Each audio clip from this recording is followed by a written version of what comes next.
Is techwear the new workwear? Both workwear and techwear claim to be all about function, durability and performance. But while they share a similar philosophy, they take wildly different approaches. Workwear is built from rugged, heavy-duty materials like duck canvas and denim, designed to withstand the hard day on a construction site. It's tough, practical and made for real labor. Techwear, on the other hand, is futuristic, engineered for movement, weather resistance and the urban life. It prioritizes mobility and agility, making it feel more at home in a modern city than on a construction site. Despite the differences, both styles exist to solve one core problem: to support the wearer in getting the job done. They are built for utility with little concern for fashion, at least in the beginning. But here's the thing, workwear has been around for over 100 years and most of us aren't coal miners or railroad workers anymore. So in a world where daily challenges have evolved, does workwear still make sense? And this is where techwear comes in. It addresses modern concerns, things like carrying devices, staying comfortable in unpredictable weather, and navigating the modern city efficiently. So the big question is techwear the natural evolution of workwear? Has techwear taken on the role of workwear? Let's dive deep to find out. Let's start with the basics of workwear. At its core, workwear is clothing specifically designed for manual labor. When most people think of workwear, they picture canvas carpenter pants, jackets from Carhartt, or Dickies double knee pants. And of course we can't forget the classic blue denim jeans and jackets. But that's just American workwear. And the US wasn't the only place that needed tough, durable clothing for laborers. Every country has its own take on workwear, shaped by its own unique history, local weather conditions, available materials, but also the specific jobs people had. And here are some examples that you still see around today. Like France developed the blue chore coat, originally made from twill fabric and designed for railroad workers and farmers. Germany has the corduroy workwear gown, a staple amongst traditional carpenters. And Japan has the Toby pants, which are popular amongst construction workers because of their mobility and ease of movement. And all of this workwear became a huge part of daily life, especially with the rise of the industrialization, and many pieces were even developed because of the industrialization. The demand for work-specific clothes grew, and these designs became essential for workers across all kinds of different industries. But if we look at all of these classic workwear pieces, they have one thing in common. They were all made from natural materials. You see, whether it is the denim of a jeans, the canvas of a carpenter pants, or corduroy or twill, all of these fabrics are made out of cotton, or were made out of cotton. Today you will often find cotton polyester blends for added durability and flexibility. The difference between all of these fabrics like denim, canvas, corduroy mostly comes down to the type of weave used to turn a cotton thread into a sturdy fabric. And back in the day, these fabrics were considered to be high-tech, heavy-duty and built to last. So it makes sense that people use these high-tech materials to create the most high-tech workwear for railroad workers, construction workers and carpenters at that time. But workwear wasn't just tough, it was highly functional, and the design played a major role because the clothes were made for a specific job. I mean, look at these examples. The jeans became popular with miners because they had reinforced pockets that helped with carrying heavy tools. Chore coats were favored by railroad workers because of the multi-purpose pockets, but also because of the roomy fit, because this allowed the jackets to be worn on top of your overall. Carpenter pants were already more specialized. They had tool-specific pockets, like the hammer loop or the side pocket, which is made for a folding ruler. And German carpenter pants always have this boot cut, so no sawdust or wood chips can enter your shoe. So every detail in these designs was built around usability, utility and durability. Fashion wasn't even a consideration. So workwear wasn't about trends. It was about getting the job done. Fast forward 100 years from the rise of workwear and we get techwear.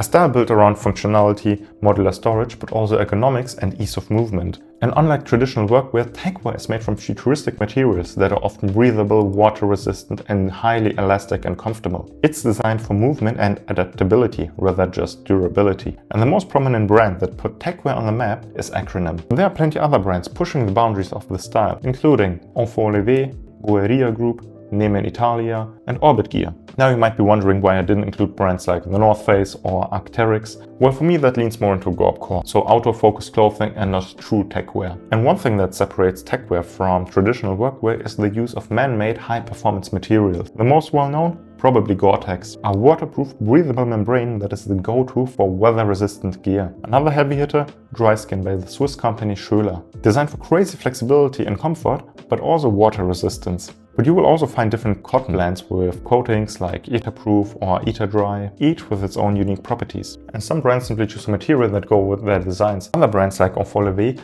let you pick the material. And that happens a lot in techwear. But let's be honest, if you never held the materials side by side, making a choice can be pretty tough, especially if the pants cost $1,000. But well, what all of these fabrics have in common is that they offer a focus on comfort, breathability and weather protection. And they all offer way more functionality than a traditional cotton weave. The result? Clothing that is not only highly functional, but also way more comfortable than your average pair of jeans. And I mean, ergonomics and articulated cuts are a big thing in techwear. Everything's designed to move with your body and adapt to your knees, elbows and shoulders. And waterproof techwear pants could be a game changer, at least to me, because of bike commuting on a rainy day. Way more practical than your canvas pants soaking up water. And just like workwear, storage plays a major role in techwear. You will often see innovative pocket designs, modular storage solutions, and model systems that let you customize your setup. And I still remember drooling over those magnetic earbud holders. Such a simple but genius idea. And let's be real, a dedicated phone pocket is super smart and is something we all could use in today's world. And so while techwear is not designed for a specific job, it still has its purpose. It's built to support you throughout the day by providing clothing that is comfortable but also keeps you dry, while providing smart storage solutions for your modern devices. So while it's not workwear in a traditional sense, techwear is still its own version of functional, problem-solving clothing, just adapted for modern urban life. So is techwear the natural evolution of workwear? At first glance, it seems so. Both techwear and workwear are heavily utility focused, although they serve different needs at different times. Like workwear was designed for the demands of the past, to have rugged and durable clothing that is built to withstand hard labor and last for years. Techwear also prioritizes function, but instead of catering to industrial workers, it addresses more modern concerns like device storage, weather protection and comfort. And also both styles prioritize ease of movement, but they solve it differently. Like in the 19th century in France, Gore-Tex and dry skin wasn't really a thing, so they solved the tasks for mobility by offering very roomy and wide cuts. Techwear, on the other hand, solves this problem with high-tech, stretchy materials. And just like workwear, techwear has never been about fashion, at least initially. In fact, some techwear pieces even abandon the idea of what normal clothing or normal pants should look like. But also, as we have seen with workwear, both styles have been adapted over time into mainstream fashion. So can we say that techwear and workwear share the same DNA? Absolutely, but there are still some differences that set them apart. First, price and accessibility. Today you can pick up a solid pair of workwear pants for under $100. Meanwhile, a pair of acronym pants over $1,000. So the question is, who can actually afford techwear? Some might argue, well, it's an investment. You buy it once and you buy it for life. That brings us to the next major issue. Classic workwear was built to last. It should take a beating and last for years to come. Techwear, not so much. One of the biggest selling points of techwear, its waterproofing, relies heavily on coatings that wear off over time. Take Gore-Tex, for example. To maintain its waterproofing, you need to regularly reapply the DWR coating. And over time, Gore-Tex just breaks down. Delamination is a real problem, which means that after a few years, your expensive jacket can literally start falling apart. Now sure, you also need to care for other clothing, like you need to re-wax your canvas jacket or care for your leather jacket, but those age beautifully. Meanwhile, plastic-based clothing just breaks down irreversibly. That means a leather or wool jacket can last for generations. A Gore-Tex jacket has an expiration date. So yes, techwear is functional, can keep you dry, is comfortable, but durability, that's where it fails compared to workwear. So the real question is, what is techwear actually designed for? And it's not just about who can afford it, it's also about who can afford to wear it down and destroy it. I mean, if a techwear jacket isn't durable, what can you actually use it for? Working on a construction site?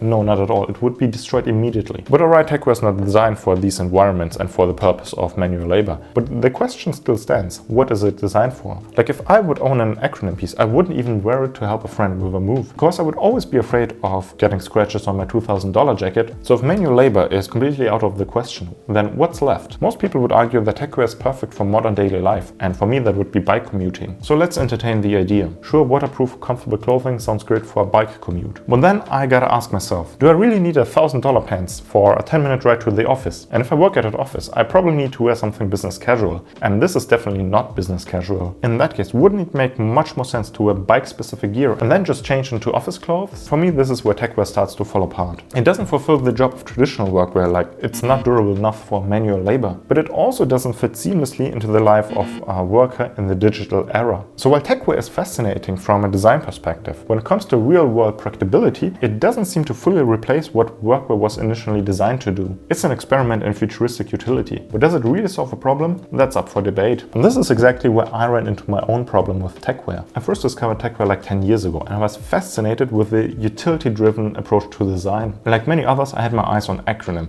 the holy grail of techwear. But at that time, I was a student at university, so spending that kind of money on clothing was just not an option. Fast forward to my first job. I was theoretically in the position to afford acronym, but then I realized even if I bought afford it, I wouldn't wear it. It was just too expensive to use it in any situation that would actually make sense. The idea of wearing a jacket that costs $1,500 in any kind of situation where I could get a scratch or a stain on it was just frightening. And in a way that completely contradicted my first initial perception of what techwear should be, a practical, functional, everyday solution. And that's why I started to explore more affordable alternatives that still had comfort and utility at its core. Eventually I realized that the thing that I was looking all along for wasn't techwear, it was vintage workwear. So when we look at workwear and techwear, we see that they started with the same utilitarian core idea. Both were designed to solve practical problems, but they focus on different areas. Workwear is built for durability and affordability. It provides a functional solution that people can actually wear in their daily life. Techwear, on the other hand, takes a completely different approach. While it still prioritizes utility, it does so by using high-tech, expensive materials and cutting-edge design, which makes it more of an experimental space than an accessible solution for the masses. And of course, a big part of the high prices of techwear are its advanced materials that are just more high-tech and costly to produce. But there's also another reason.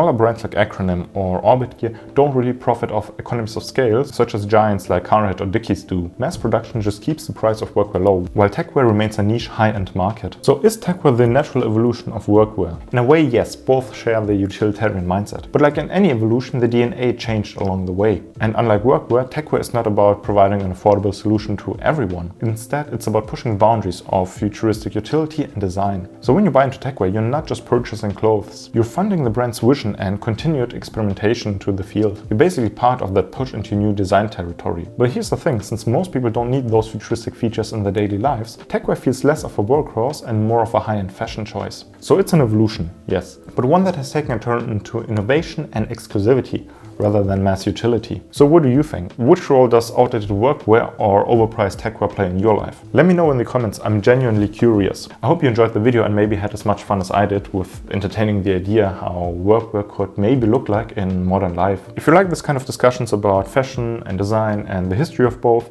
you should maybe check out one of my other videos. Thanks for watching, see you next time.